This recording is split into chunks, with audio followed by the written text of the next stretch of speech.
Well, there is a scandal which continues to unfold in our neighbourhood tonight, and quite frankly, not enough people care. Residents in Lake Cathie are being threatened with the dispossession of their homes. Now, I want you to let that sink in for a moment. Homeowners in our area, our neighbourhood, being forced to leave their homes. And if it can happen to them, don't doubt that it can also happen to you. They just need to find the right excuse. Now, it's been widely reported today that the plan might be overturned, and I do stress the word might. There's certainly no guarantees here, but I'll tell you what, when you're dealing with a council and other individuals who have openly stated that the option of forcing residents out of their homes has even ever been seriously considered, then you don't rest easy. This is the very time to question what agenda is at hand. Malcolm Roberts joins me tonight to blow the lid off this outrageous chapter in our region's history.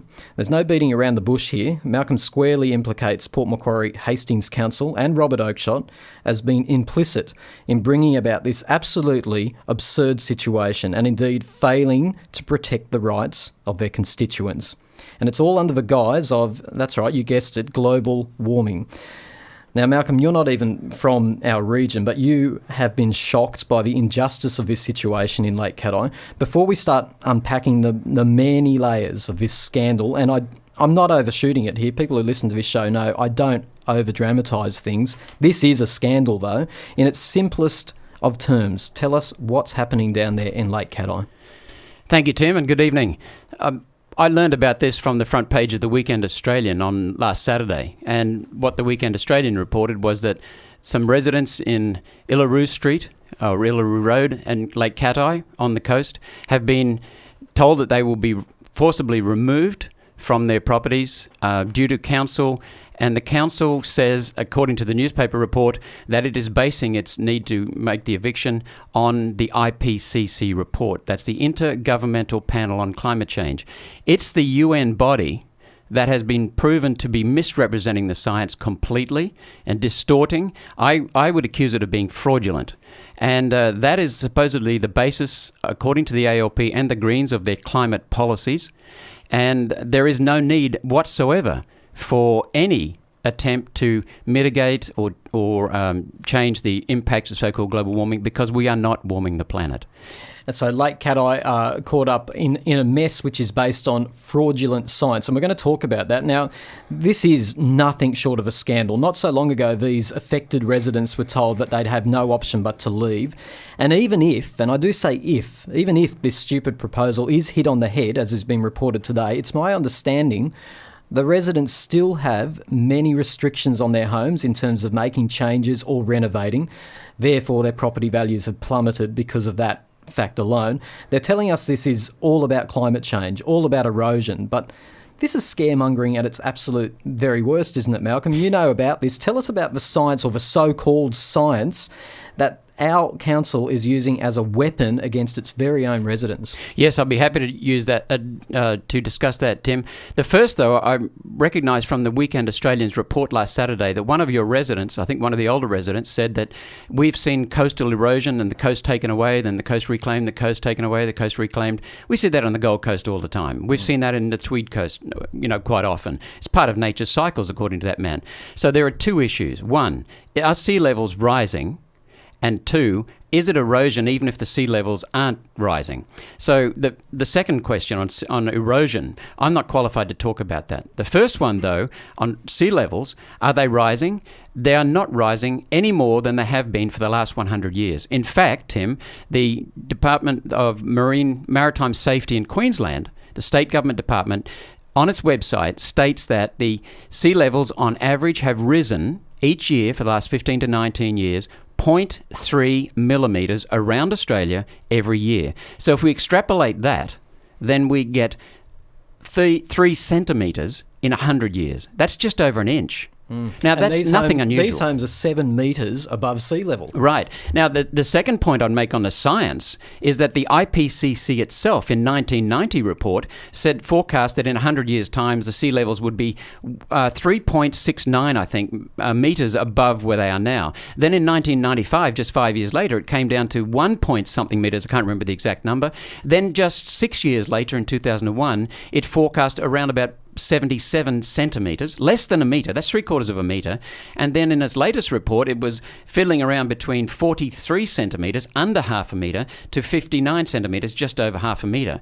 And the reality is that sea levels themselves for 100 years have increased on average 1.6 millimetres around the world. But in Australia, just 0.3 millimetres a year, which works out over 100 years to be just 3 centimetres, just a little over an inch. So they're contradicting the science. Exactly. It's contradictory science. Why would a council, and I know you don't know the answer to this, but hypothesise for us, why would a council react to information like that in such an extreme way? Well, I believe that there's an agenda here to destroy people's property rights, and that is clear from what the UN has done. We've had a number of people discussing the global government. Just Bob Brown just did so last year, and he did so again just a few days ago, and it's part of a global government. Now, the way to get global government is to remove the property rights. We've seen farmers in this country, we're talking about our country in Australia here, farmers have lost their property rights. It's cost them millions of dollars. The coast, many residents are losing their property rights. So even if these residents aren't forcibly evicted, as you said, their property rights will be interfered with, and that will destroy the cost, that will destroy the price and the value of their land. People who've saved all their life, this elderly couple in their 80s, to save and live there, suddenly taken away from them on something that is not only contradicting the science, it is fraudulent. We are going to be getting into that bigger agenda very shortly. I'm really fascinated by it, and it's really compelling stuff. But before we go there, how is Robert Oakeshott wrapped up in all of this?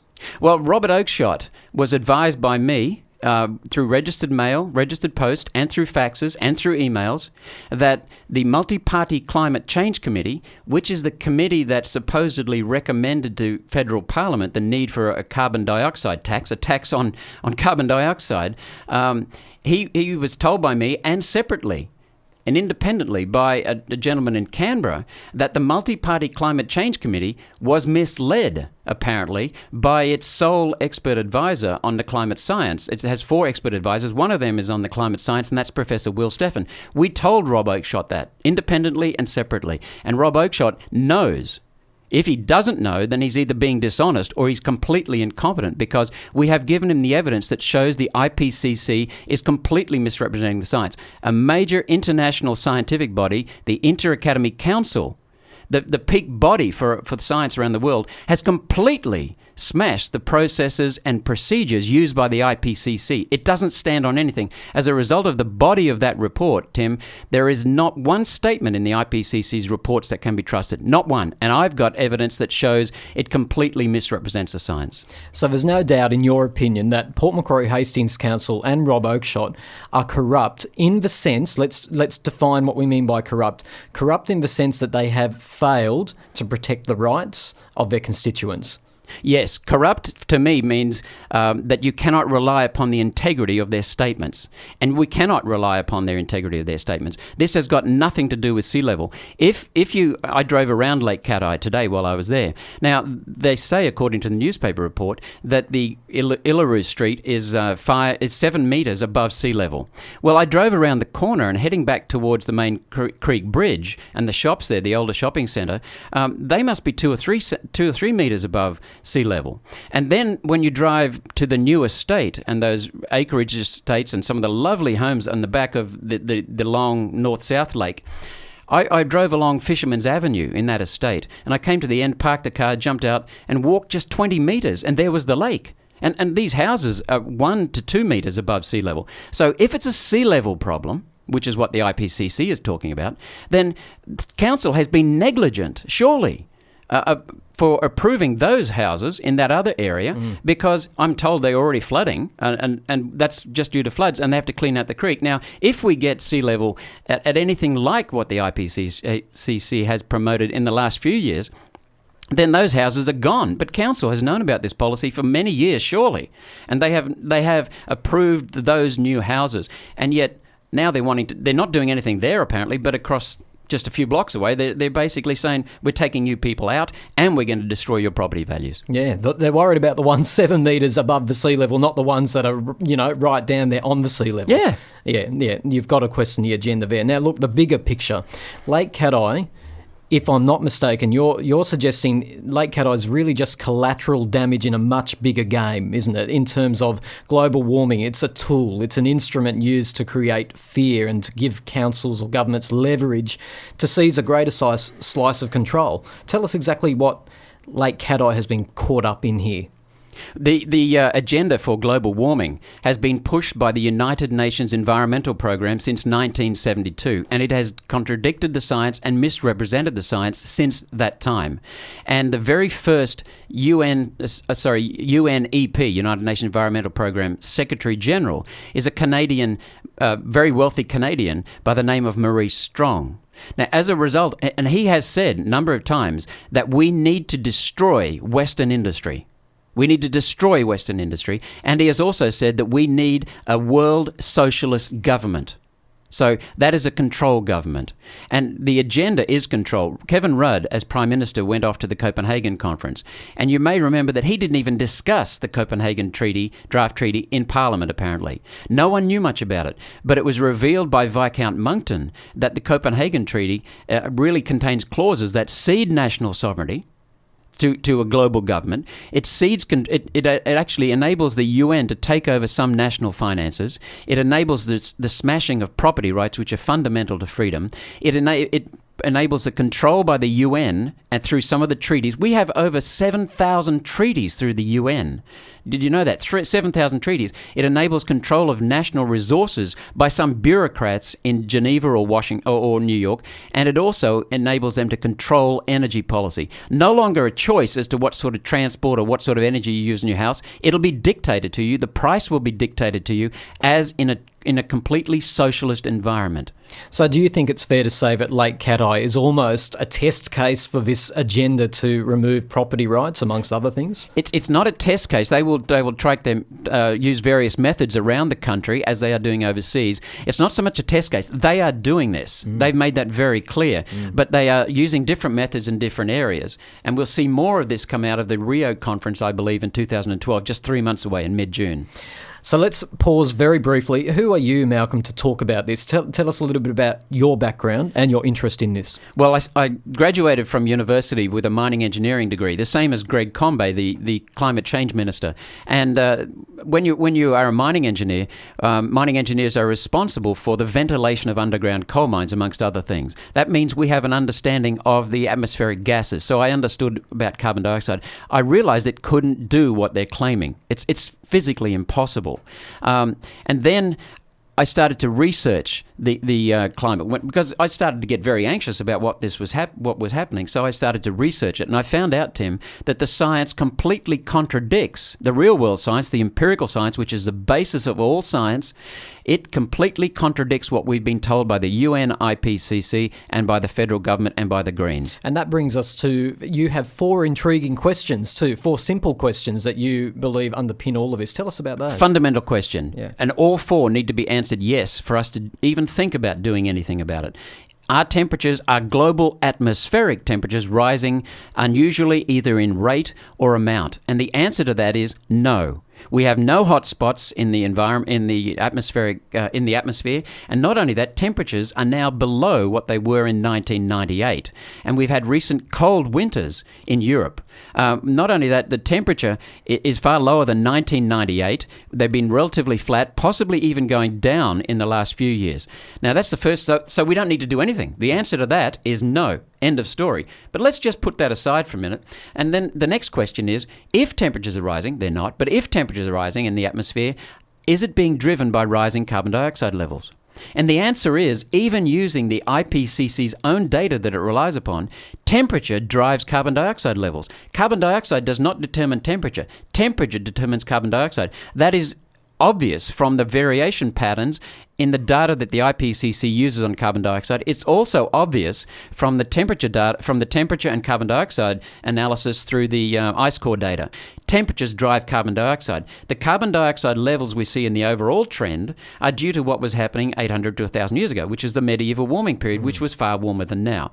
So the second question is, are temperatures determined by carbon dioxide levels? The answer is no. End of story. Let's put that aside for a minute. The third question is, assuming temperatures are rising catastrophically, assuming that carbon dioxide levels drive temperature, are humans responsible for the carbon dioxide levels in the atmosphere? I've already explained that we are not. So the third answer is no. The fourth answer, assuming temperatures are rising, they're not. Assuming carbon dioxide drives temperature, it doesn't. Assuming we control the carbon dioxide levels, and we don't, then is warming catastrophically dangerous? And the answer to that is history and science reveal very clearly that warming is beneficial for individual people, beneficial for humanity, beneficial for civilization, and beneficial for the environment. All four questions must be answered yes to do anything. All four are answered no. Completely no. There is nothing we need to do about global warming. It ended in 1998, and it's cyclical and modest. Nothing to do. Certainly puts it in perspective there, Malcolm. Just finally, what's your advice to residents in Lake Cathie? I know council are saying they're going to drop this forced retreat plan. That's what they call it, the forced retreat plan.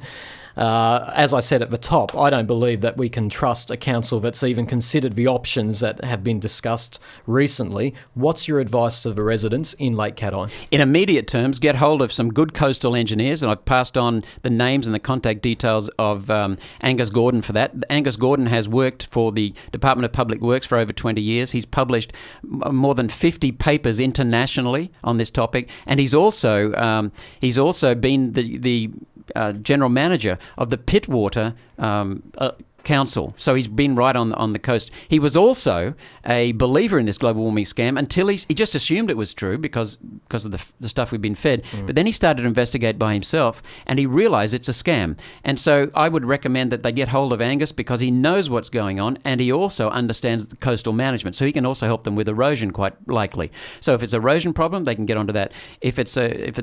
Well, we know it's not a global warming problem. So the first thing is to become informed and get the resources to help them. The second thing is to get in touch with other people. Pat Aitken from the Central Coast around Gosford. They've got legal advice, and they're going to fight this. There are many other people involved. Contact as many people as possible. The third thing is to ask the council why they are in the gun sites, and yet the people across on the other side of the highway, or the other side of the main road, who are very close to the sea level, are not under any supposed eviction orders. So get the facts and then engage in the debate. Apparently, talking to one of the residents, it's up to them now to engage the community. So what I would say to them is that engage the community, engage the council, challenge Rob Oakeshott to debate. If they want, I'll happily come down. We've done 5 years of research on this, all voluntary, all independent, and all non-aligned with any political party. We have only got one objective, and that is to axe this carbon dioxide tax. So we're happy to come down here, debate the science, debate sea levels, debate the corruption that is driving this and that is underpinning Rob Oakeshott's stand and the council's stand, by the council's own admission, according to the paper, and also to debate the economic impact, and especially to debate the property rights and the destruction of freedom in this country. And I can tell you what, Malcolm, the people of Lake Cathie are spirited and they are courageous. I've seen them in action in the past. They are an amazing community. So they're Aussies. They are Aussies, but they're the best Aussies down there in Lake Cathie. And if anyone can fight this, then I know they can. I would love to hear what listeners have to say about this. Give us a call tonight on 6585 3456. Malcolm, thank you. Much You're very appreciate welcome. your time. That was really well done. Give us a call, 6585 3456. This is Time to Talk. I've got Dennis on the line. Dennis, g'day. Hello. G'day, Dennis. What would you like to say about the Lake Cathie issue? I didn't hear the whole conversation with the previous fellow, but he seemed to be pretty set on his ideas, and I don't pretend that I'm the world's greatest scientist, but I use common sense. And what I'd like to say is, with the global warming, I'd like to extend a little bit further, because I don't pretend to know everything, because the greatest scientists in the world are predicting this to happen. Now, Mother Nature works very, very slowly, be out of my time. But I can't believe this fellow can bag Rob Oakeshott. I mean, he's a politician, for God's sake. He can only go on what is advised by scientists, and you take your own opinion. But I can't believe the best scientists in the world say it is happening, and this fellow, who isn't the greatest scientist in the world, but he's entitled to his opinion, can have such an opposite opinion. If a great scientist to me gives his opinion, I would have to tend to think he's right, because I'm not the greatest scientist. But may I just make this point, that for the people that don't think global warming's happening, and I'm not 100% sure, so I'll give you my honest opinion, but anybody with an open mind would understand that what the governments of the world are trying to do, including our own, is clean up the world before we bugger it, because we are buggering up our world. May I put it to you this way? Can you imagine the holes in the earth where we've taken the oil out for 100 years and still are? Can you imagine, though we've been there billions of years, can you imagine the holes that are leaving? We are, without doubt, and it'll highlight in another 20 years, the amount we're emptying the oceans, and people still don't believe we are, but we are emptying the oceans. We've got trawlers that come out of different parts of the world, like vacuum cleaners, that suck everything up within a radius of anything, and we are sucking up the oceans of the world. 7 billion people are weeing and pooing every day all around the world. In another 50 years, there will be 14 billion. We are cutting down the rainforest like never before in a billion years. They're without doubt, the lungs of the earth. And you try to tell me we're not killing the earth? Our own country, we're digging up at the rate never seen before. What do you think it's going to be like in 100 years? And I'm not a mad greenie, but I'm common sense. So I'd like to say to that fella, besides global warming, he doesn't believe that governments need to clean up the earth before we kill it for our grandson's grandson. So, Dennis, I really respect what you have to say there. It makes a lot of sense. Well, it's right, isn't it? Like I say, I respect what you have to say, but do you think that in this race to clean up our world, that that issue is being taken advantage of? When you look at Lake Cathie, we've got full of sand. But we've got homes that are 7 metres above sea level, and the council 7 metres, you're saying? 7 metres above sea level. Even using the scientists, the credible ones that you're referring to, that talk about the seas rising possibly. None of them say it's going to rise by that much. So don't you think that council? Why do you think they're overreacting in this way, or do you even think they are overreacting? I tell you why they're overreacting, because this has been happening for years and years and years. It's called Mother Nature cycles, right? Now, if you didn't live at Lake Cathie, you wouldn't have known the difference for the last million years. But if you get a cycle, and Mother Nature doesn't have a watch, she actually does cycles, and you have a cycle in a period of 10 years, because we tend to think 10 years is a lifetime in a billion, all of a sudden, if you get the publicity that global warming has been getting for the last 15 years, you can nearly talk yourself into it's happening to you. Well, that's practically what our guest was saying, that really... if that's right, I agree with him. But, Mother Nature, still every now and then with a tsunami, I believe Mother Nature every now and then says to us, you don't rule the school, I do.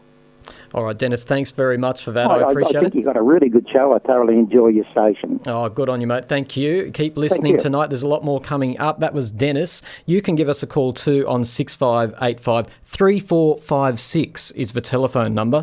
I don't know. It's on one hand, cleaning up the earth, not a bad idea, but what about using it as an excuse to enforce particular agendas, scurrilous, underhanded, dirty agendas? And I believe that is exactly what is at play in the Lake Cathie situation. And I believe that the people down at Lake Cathie who are living through this right now would absolutely 100% agree with me.